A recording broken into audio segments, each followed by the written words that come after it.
आज से 6.5 करोड़ साल पहले एक बड़ा एस्ट्रॉइड पृथ्वी से टकराया।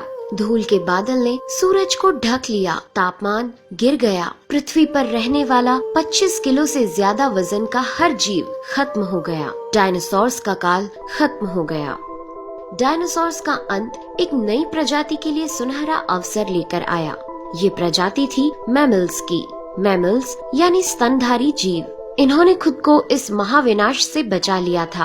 अत्यंत गर्मी से बचने के लिए ये जमीन के अंदर रहने लगे थे और जिंदा रहने के लिए इन्होंने सब कुछ खाना शुरू कर दिया। इतने बड़े महाप्रलय के गुजरने के बाद धरती फिर से सामान्य हो गई थी। सतह पर फिर से नए पेड़ पौधे उगने लगे थे और धरती पर जो 5% जीव बच गए थे, उनमें एडाप्टिव रेडिएशन की प्रक्रिया से बहुत सारी नई प्रजातियां जन्म लेने लगी। इयोसीन इपोक में 5.5 करोड़ साल पहले बंदर जैसी प्रजातियां आई। इनकी आंखें सर में आगे की तरफ थी। इसी काल में प्राइमेट्स के सर के अंदर एक महत्वपूर्ण इवोल्यूशन हुआ। इनकी स्पाइनल कॉर्ड को मस्तिष्क से जोड़ने वाला छेद, जिसे फोरमेन मैग्नम कहते हैं, वह स्कल के पिछले हिस्से के बेस से सेंटर की तरफ शिफ्ट होने लगा। यानी कि अब जो प्रजाति आई वह सीधे खड़े होकर चलने में सक्षम थी। आज से 4.7 करोड़ साल पहले धरती के वातावरण में लगातार बदलाव होने शुरू हुए। धरती के टेक्टोनिक प्लेट्स में हलचल हुई, जो धरती के 2 बड़े महाद्वीपों को एक दूसरे के पास ले गई। ये वही भूभाग है जहां आज हम भारतीय रहते हैं। ये है इंडिया, जो एशिया महाद्वीप की ओर तेजी से बढ़ रहा था। इन दोनों महाद्वीप के आपस में टकराने की वजह से हिमालय जैसी पर्वतमालाएं खड़ी होने लगी। यह वही पर्वतमाला है जिसे आज हम जानते हैं दुनिया की सबसे ऊंची चोटी माउंट एवरेस्ट के नाम से। ये पर्वतमालाएं इतनी ऊंची थी कि इससे मौसम का पैटर्न बदलने लगा, जिससे पृथ्वी ठंडी होने लगी। इस पर्वत श्रृंखला से गिरने वाला बर्फ आगे चलकर कई नदियों का निर्माण करने लगा। यह वही नदियां हैं जिससे आज हमारी आधी से ज्यादा आबादी को पीने का पानी मुहैया होता है। ओलिगोसीन इपोक में 3 करोड़ साल पहले ग्लोबल कूलिंग हुई। घास के मैदान बढ़ने लगे और जंगल घटने लगे। तब ऐसे जानवर विकसित हुए जो खुले मैदान में रहने के लिए उपयुक्त थे, और इन्हीं में दूसरे जानवरों को खाने वाले जानवर भी विकसित होने लगे।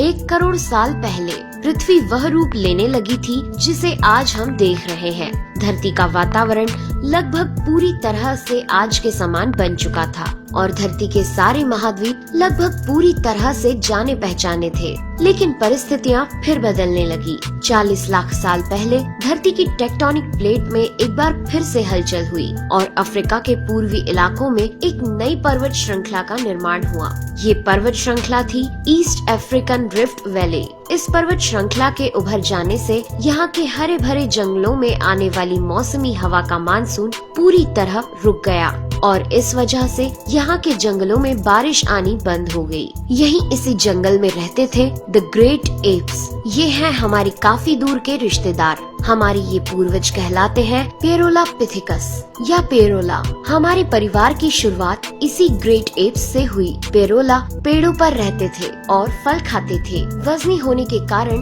ये एक डाल से दूसरी पर नहीं जा सकते थे, इसलिए ये हमेशा झूलते रहते थे। कभी कभी ये अपने 2 पैरों पर भी खड़े हो जाते थे। ये चल सकते थे। आम धारणा के उलट सीधे चलने की क्षमता जमीन पर नहीं बल्कि टहनियों पर विकसित हुई। बाइपेडलिज्म यानी 2 पैरों पर चलना इंसानों की नहीं बल्कि एप्स की खोज थी। आगे चलकर ये ग्रेट एप्स जलवायु और जगह के अनुसार बदल गए। कुछ चिंपैंजी और गोरिल्ला में विकसित हुए, कुछ इंसानों में विकसित होने शुरू हुए। वो पूरे अफ्रीका में फैले हुए थे। बारिश के बंद हो जाने से यहाँ के जंगल सूख गए, जिसका सबसे ज्यादा असर इन एप्स पर पड़ा। जंगल सूख जाने से इन एप्स के लिए खाने की समस्या उत्पन्न हो गई और इसीलिए अब ये पेड़ों से उतरकर खाने की तलाश में जमीन पर अपने कदम रखने लगे। ये है एडिपिथिकस रेमिडस। ये हैं हमारे पूर्वज, जिन्होंने जमीन पर मानव इतिहास का पहला कदम रखा और आज इन्हीं के कारण हमने चांद पर अपना पहला कदम रखा। इनका दिमाग एक संतरे जितना बड़ा था और इनकी लंबाई 4 फीट तक थी। ये हमारे वंश के सबसे पहले सीधे चलने वाले जीव थे। कई हजार सालों के विकास क्रम के बाद ये 2 पैरों पर चलने लगे। इससे ऊर्जा कम खर्च होती थी और ये चलते चलते भी खा सकते थे। 2 पैरों पर चलने से अब ये सीधे खड़े होकर दूर दूर तक नजर रख सकते थे।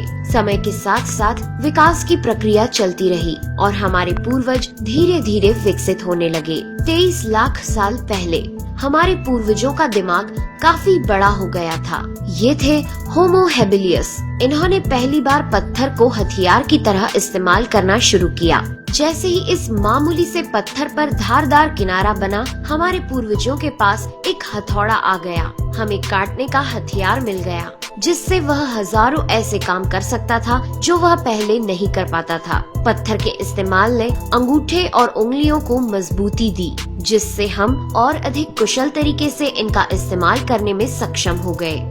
समय बीतने के साथ ही हमारे पूर्वज अब समूह में अन्य जानवरों का शिकार करने लगे थे। ये थे होमो इरेक्टस, जो अन्य जानवरों से ज्यादा होशियार थे। इन्होंने ही सबसे पहले आग का इस्तेमाल करना सीखा। आग की खोज हमारे पूर्वजों के लिए सबसे बड़ी खोज थी। ये उन्हें गर्मी, रोशनी, अंधेरों और जंगली जानवरों से सुरक्षा देती थी और इसी वजह से अब परिवार भी बनने लगे। इन्होंने आग पर मांस को पकाना सीख लिया था। आग पर खाना पकाने का मतलब था कि मांस को चबाने और पचाने में ऊर्जा का कम खर्च होना और इसी वजह से ये ऊर्जा अब इनके दिमाग में खर्च होने लगी और इन्हें कैलोरी और ज्यादा ताकत मिलने लगी, जिससे हमारे पूर्वजों का दिमाग काफी बड़ा हो गया। 2 लाख साल पहले आज के इंसान ने अपना रूप ले लिया था। लैरिंग्स यानी आवाज की जो नली हमारे पूर्वजों में गले के ऊपर थी, वो नीचे आ गई थी। अब हम ज्यादा जटिल आवाजें निकाल सकते थे। हमने बोलना शुरू कर दिया था। पहली बार कोई जानकारी एक से दूसरे इंसान तक या एक से दूसरी पीढ़ी तक पहुंचने लगी थी। यही वो आखिरी विकास क्रम था जिसके बाद विकसित होकर हम बने। हम यानी होमो सेपियंस। 1 लाख साल पहले इंसान कहीं भी जा सकता था। हमारे पास फुर्तीले हाथ और प्राचीन हथियार थे। हम बात कर सकते थे, आग को काबू में रख सकते थे। अब हम अपने अफ्रीकन घर को और बड़ा कर सकते थे। महाद्वीप यानी कॉन्टिनेंट खिसके तो अफ्रीका और यूरेशिया जुड़ गए और उससे बनी एक बहुत बड़ी जमीन जिसका नाम था एफ्रो यूरेशिया। इंसानों के दूर दूर जाने से बहुत बड़ा बदलाव आया। अब हम एक महाद्वीप से दूसरे महाद्वीप में रहने लगे। इसकी वजह से हम उन चीजों से बचे हुए थे जिसकी वजह से वानरों के मुकाबले दूसरे बड़े स्तनधारी हमेशा के लिए खत्म हो गए। करीब 50,000 साल पहले आइस एज शुरू हो गया और नॉर्थ पोल से आगे बढ़ने लगा। उसी वक्त इंसान चाइना और ऑस्ट्रेलिया तक पहुंच गया था। 30,000 साल पहले इंसान पहली बार यूरोप पहुंच गए। जब बर्फ अपने चरम पर थी, तब इंसान अपनी खोज में नॉर्थ ईस्ट साइबेरिया के बर्फीली टंडा तक पहुंच गया। आइस एज के इतने कठिन दौर में भी इंसान हर उस हुनर का विकास कर रहा था जिससे कि वो सच्चे मायनों में इंसान बन सके। हमने खुद को उस माहौल में ढाल लिया। हम ज्यादा समझदार हो गए। उसके बाद हमने पूरी दुनिया में अपनी बस्तियां बसा ली। समुद्र किनारे से पहाड़ की चोटियों तक, हरे भरे मैदानों से लेकर पथरीले इलाकों तक हर जगह इंसान थे। हमारा हुलिया, त्वचा, बाल और आँखों का आकार जलवायु और जगह के अनुसार बदल गया। हमने अपनी आवश्यकता के हिसाब से खेती शुरू की और जानवरों को पालना शुरू कर दिया। हमने कस्बों और शहरों का निर्माण शुरू किया। उसके बाद हमारी सभ्यता और संस्कृति का जन्म हुआ। हमने विज्ञान और गणित का इस्तेमाल शुरू किया, जिससे हमें भविष्य में जाने के लिए ऊर्जा और तकनीक मिली।